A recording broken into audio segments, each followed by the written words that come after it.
اللہ نے عطا فرمائی ہے، اور دنیا میں تو ہمارے اعضاء نہیں بولتے، لیکن قیامت میں اللہ تعالیٰ ان اعضاء کو بھی گویا عطا فرمائے گا، اور جب بندہ حیرت کے بارے میں پوچھے گا کہ تم نے کیوں گواہی دی، تم تو بولتے نہیں تھے، تو وہ یہی کہیں گے قرآن کے کلمات مبارکہ میں کہ ہمیں اسی اللہ نے بولنا سکھایا جس نے ہر چیز کو بولنا سکھایا۔ امیر المومنین حضرت علی المرتضیٰ رضی اللہ تعالیٰ عنہ کی طرف یہ قول منسوب ہے کہ انہوں نے فرمایا کہ اس اللہ کی قدرت کے قربان جاؤں جس نے چربی کی ایک بوٹنی کو دیکھنا سکھایا اور کان کے پردے کو سننا سکھایا اور گوشت کے لوتھڑے کو بولنا سکھایا، تو جو زبان گوشت کا لوتھڑا ہے اسے بولنا سکھا سکتا ہے، تو وہ ایک قادر مطلق جسے چاہے بولنا سکھا دے۔ سبحان اللہ، سبحان اللہ۔ اور حیوان، اور یہ بھی ایک بات میں کہ اگر تم ان ہر چیز کی تسبیح کو سن سکو تو تم تو پھر کھانا بھی نہ کھا سکو۔ حدیث پاک میں ہے کہ جب یہودیہ نے سازش کی اور آپ کے کھانے میں زہر ملائی تو آپ نے اپنے منہ کی طرف لقمہ اٹھایا تو اس بوٹی نے خود میرے آقا و مولا صلی اللہ علیہ وآلہ وسلم کو بتا دیا کہ مجھ میں زہر ملا ہوا ہے۔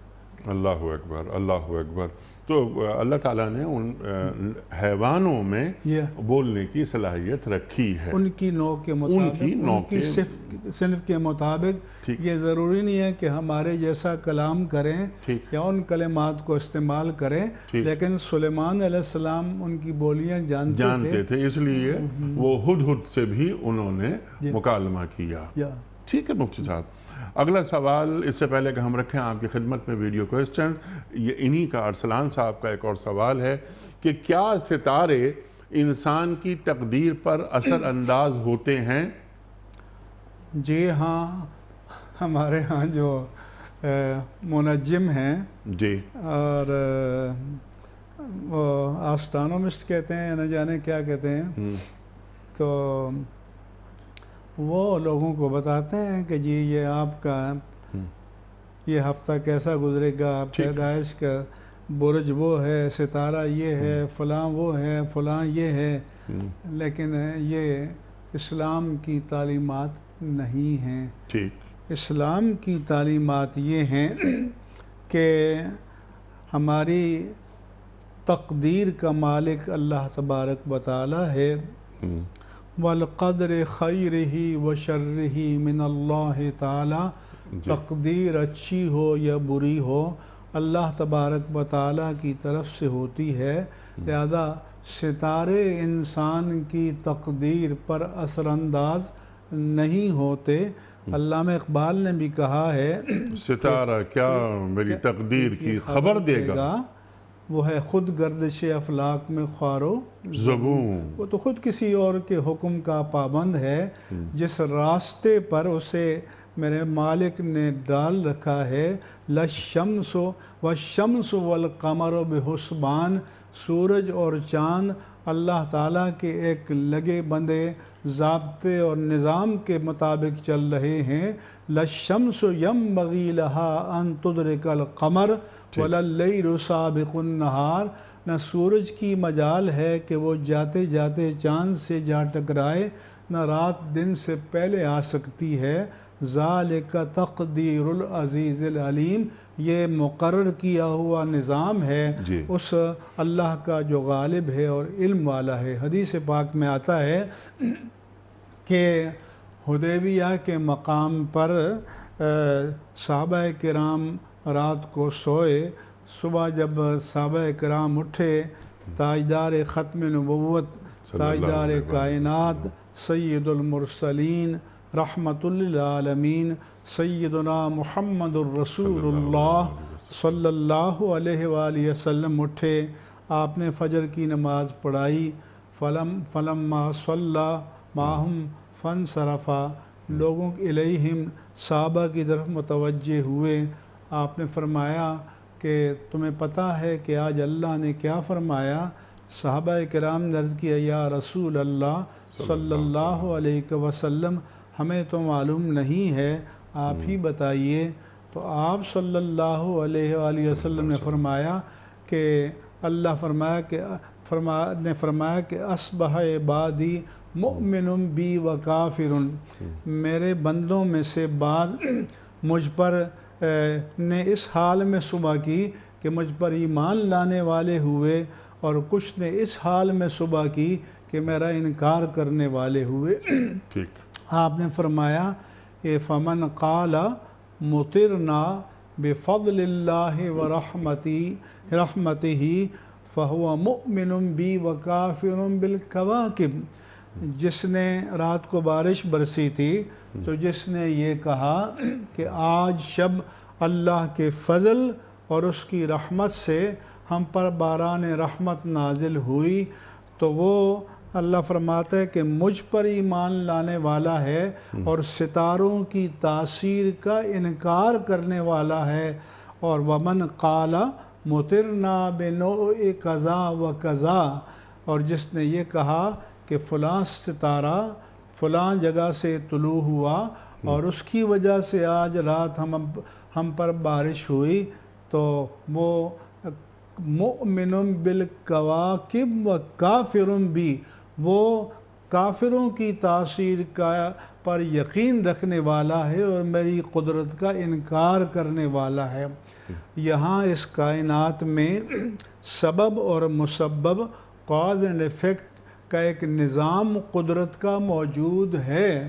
ہماری نگاہوں کے سامنے اسباب کا ظہور ہوتا ہے اور اس کے نتائج ہمارے سامنے آتے ہیں، لیکن مومن کا ایمان اور عقیدہ یہ ہے کہ اسباب میں تاثیر ہوتی ہے، لیکن تب جب اللہ تعالیٰ کی مشیت ہوتی ہے، اور جب اللہ تعالیٰ کی مشیت نہیں ہوتی تو اسباب موجود ہوتے ہیں لیکن تاثیر نہیں ہوتی۔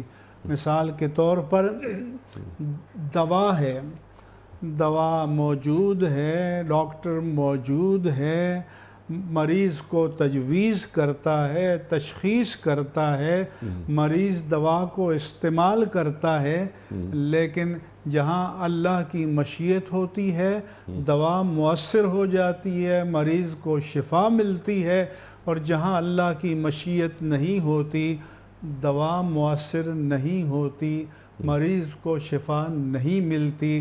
لہذا اصل مؤثر بذات اللہ عز و جل سبحانہ و تعالیٰ کی قدرت ہے، باقی یہ اسباب اور مسبب کا تانا بانا ہے جو ہمارے سامنے ہے۔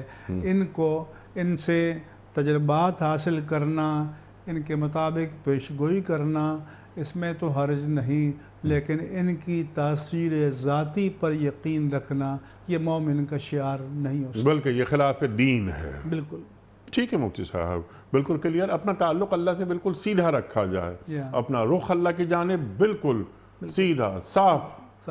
یہ کیا ہاتھ کی لکیریں، حنیفہ، جی ہاں، سبحان اللہ سبحان اللہ، اللہ اکبر۔ اچھا، کچھ ویڈیو کوئسچنز رکھ لیتے ہیں۔ پہلا سوال مفتی صاحب کی خدمت میں۔ پروردگار بحروں پر۔ السلام علیکم مفتی صاحب، میرا سوال یہ ہے کہ عالم دین اپنا نکاح خود پڑھا سکتا ہے؟ پروردگار بحروں پر۔ کیا عالم دین اپنا نکاح خود پڑھا سکتا ہے؟ میرے عزیز، عالم دین بھی اپنا نکاح پڑھا سکتا ہے اور آپ بھی اپنا نکاح پڑھا سکتے ہیں۔ ٹھیک، نکاح تو ایجاب و قبول کا نام ہے، ٹھیک، اور خطبہ مسنونہ یہ سنت رسول اللہ صلی اللہ علیہ وآلہ وسلم ہے۔ لہذا اگر دو گواہوں کی موجودگی میں ایک عاقل و بالغ لڑکا اور ایک عاقلہ و بالغہ لڑکی ہے، اور وہ لڑکا اس سے کہتا ہے کہ اے فلانا یا اے فلانا بنت فلاں، میں نے بالفرض کہ 5000 مہر کے عوض تمہیں اپنے نکاح میں لیا، کیا تمہیں قبول ہے؟ ٹھیک، یہ کہنا یہ پروپوزل یا ایجاب کہلاتا ہے، اور وہ جواب میں کہے کہ ہاں یہ اتنے مہر کے عوض آپ سے نکاح کی پیشکش مجھے قبول ہے، یہ ایکسیپٹنس کہلاتا ہے، یہ نکاح منعقد ہو جاتا ہے۔ ٹھیک ہے، لیکن اگر یہی خلوت میں کہیں گے تو نکاح منعقد نہیں ہوگا۔ نکاحوں کے لیے 2 گواہوں کا ہونا شرط ہے، ٹھیک، اور مسجد میں اور مجلس میں نکاح کا منعقد کیا جانا یہ تاجدار کائنات، تاجدار ختم نبوت، سید المرسلین، رحمت للعالمین، سیدنا محمد الرسول اللہ صلی اللہ علیہ وآلہ وسلم کی سنت مبارکہ ہے۔ تو ہمیں اس سنت پر عمل کرنا چاہیے، مجلس میں نکاح کرنا چاہیے، اور خطبہ مسنونہ بھی برکت کے لیے ہونی چاہیے، دعا بھی برکت کے لیے کرنی چاہیے۔ اور مجلس کا فائدہ یہ ہے کہ پبلکلی معلوم ہو جائے گا کہ یہ دونوں میاں بیوی ہیں، کل کہیں اکٹھے بیٹھے نظر آئیں گے، اکٹھے چلتے ہوئے نظر آئیں گے تو کوئی انگلی نہیں اٹھائے گا، کوئی شبہ نہیں کرے گا۔ ایک حدیث پاک میں ہے کہ سید المرسلین صلی اللہ علیہ وآلہ وسلم مسجد سے نکلے اور آپ کی زوجہ مطہرہ رضی اللہ عنہ آپ کے ساتھ تھیں، کچھ دیر چلے اور ایک آدمی وہاں سے گزر رہا تھا، آپ نے اس کو بلایا اور فرمایا کہ یہ میری بیوی ہے۔ مطلب یہ ہے کہ مومن کو اپنا کردار اس طرح آئینے کی طرح صاف اور شفاف رکھنا چاہیے کہ کسی کو اس کے بارے میں کبھی شبہ بھی نہ ہو، اور نکاح کا مجلس میں ہونا اور گواہوں کی موجودگی میں ہونا یہ اس لیے شریعت نے اس کو ہمارے لیے لازم قرار دیا ہے تاکہ مومن کا کردار آئینے کی طرح طیب و طاہر رہے اور کسی کو اس کے کردار کے بارے میں کوئی شائبہ نہ رہے۔ سبحان اللہ، سبحان اللہ۔ آپ نے فرمایا کہ ایک عالم دین تو کجا، ایک عام آدمی بھی اپنا نکاح خود پڑھا سکتا ہے۔ عالم دین تو یہ ہے نا کہ وہ خطبہ خود پڑھ لے گا، جی ہاں، تو سنت بھی ادا ہو جائے گی، ٹھیک ہے، ایجاب و قبول بھی براہ راست ہو سکتا ہے، کوئی مسئلہ نہیں ہے۔ لیکن مجلس میں منعقد ہونا، خطبہ پڑھنا سنت، مجلس میں منعقد ہونا یہ سنت مصطفیٰ ہے صلی اللہ علیہ وسلم، اور مسجد میں ہونا یہ اللہ کے رسول کی سنت ہے۔ سبحان اللہ، سبحان اللہ۔ اگلا سوال مفتی صاحب کے لیے۔ پروردگار بحروں بر۔ السلام علیکم مفتی صاحب، میرا نام محمد حسیب خان ہے۔ میرا سوال یہ ہے کہ جو عورتیں یا جو بیویاں اپنے شوہر کا حکم نہیں مانتی ان کے بارے میں کیا حکم ہے؟ پروردگار بحروں بر۔ سرکار، حنیف بڑا احمد خطرناک صاحب، سوال ہے۔ جی پہلے تو میں اس پروگرام کے توسط سے اپنی قوم کی ساری بیٹیوں کو، بہنوں کو یہ کہوں گا کہ وہ شوہر کی نافرمانی نہ کریں۔ شریعت نے ایسی عورت کو ناشزہ کہا ہے، ناشزہ کے معنی ڈس اوبیڈینٹ، نافرمان، اور یہ بہت عادت بد ہے، یہ اللہ اور اس کے رسول کو پسند نہیں ہے۔ لہذا ہر شوہر کی جائز بات کو بیوی کو ماننا چاہیے، اسی طرح سے شوہر کو بھی بیوی کی جائز بات کو ماننا چاہیے۔ دونوں کے درمیان جو تعلق ہے وہ حقوق و فرائض کا تانا بانا ہے، اس لیے قرآن کریم میں اللہ نے فرمایا وَلَهُنَّ مِثْلُ الَّذِي عَلَيْهِنَّ، جس طرح عورتوں پر شوہر کے کچھ حقوق ہیں اور کچھ فرائض عائد ہوتے ہیں، اسی طرح سے شوہروں پر بھی بیویوں کے کچھ حقوق ہیں۔ لہذا دونوں میں توازن ہونا چاہیے، تناسب ہونا چاہیے، اور ہمارا جو ایک خاندانی نظام ہے وہ اخلاقیات کے دائرے میں ہونا چاہیے۔ اگر میاں بیوی ہر وقت الجھتے رہیں گے، لڑتے رہیں گے، ایک دوسرے سے منہ پھیرے رہیں گے، تو پھر ان کے گھر میں جو اولاد پرورش پائے گی اس کی کیا تربیت ہوگی؟ جا تو ماں کی گود جو ہے وہ اولاد کا پہلا مکتب ہے. تو ماں کو چاہیے کہ جب بہت سی باتیں ناگوار بھی ہو جاتی ہیں لیکن کوئی خلاف شرع بات نہیں ہے، ہماری طبیعت کے مطابق ناگوار ہے، تو اس کو بھی برداشت کرنا چاہیے. ٹھیک. حدیث پاک میں ہے کہ حجبت النار بالشہوات وحجبت الجنت بالمکارہ، کہ جنت کو نفس کی باطل خواہشات سے گھیرا ہوا ہے، یعنی جو اپنے نفس کی باطل خواہشات کے پیچھے چلے گا، ان کی پیروی کرے گا، تو وہ جنت کے قریب ہوتا چلا جائے گا، یہاں تک کہ معاذ اللہ جہنم کے قریب ہوتا چلا جائے گا، جہنم کا ایندھن بن جائے گا. اور جو اول تو خیر کے جتنے کام ہیں وہ مومن کے لیے ناگواری کا باعث نہیں ہونے چاہیے، لیکن اگر کوئی ناگوار بھی ہو، مثلا سردیوں میں ٹھنڈے پانی سے وضو کرنا، شدید برفانی علاقے ہیں، بارشیں برس رہی ہیں، مائنس ٹیمپریچر ہے، لیکن جب اللہ کے گھر سے آواز آئے کہ حی علی الصلاح حی علی الفلاح، تو بندہ گرم بستر کو چھوڑتا ہے، نکلتا، گرم پانی میسر نہیں ہے تو ٹھنڈے پانی سے وضو کرتا ہے. ہم جب قزاقستان کا سفر کر رہے تھے تو ایک صاحب نے بیان کیا کہ ابن سینا بہت بڑے حکیم اور دانا تھے، تو اور قزاقستان میں -40 ٹیمپریچر ہوتا ہے. ابن سینا کو اس کے کسی شاگرد نے کہا کہ آپ تو اتنے مرد دانا ہیں، حکیم ہیں، فیلسوف ہیں، فلسفی ہیں، آپ تو اگر نبوت کا دعویٰ کریں تو لوگ اس پر کو بھی مان لیں گے. اس نے کہا بیٹا ایسا نہیں ہو سکتا. جب رات کا پچھلا پہر آیا، تہجد کا وقت آیا، فجر کا، اور اذان کی مسجد کے منار سے اذان کی آواز آئی، اس نے اسی شاگرد سے کہا کہ بیٹا ذرا اٹھ کر پانی تو لے آؤ. اس نے کہا شیخ اس سردی میں بستر سے نکلا نہیں جاتا.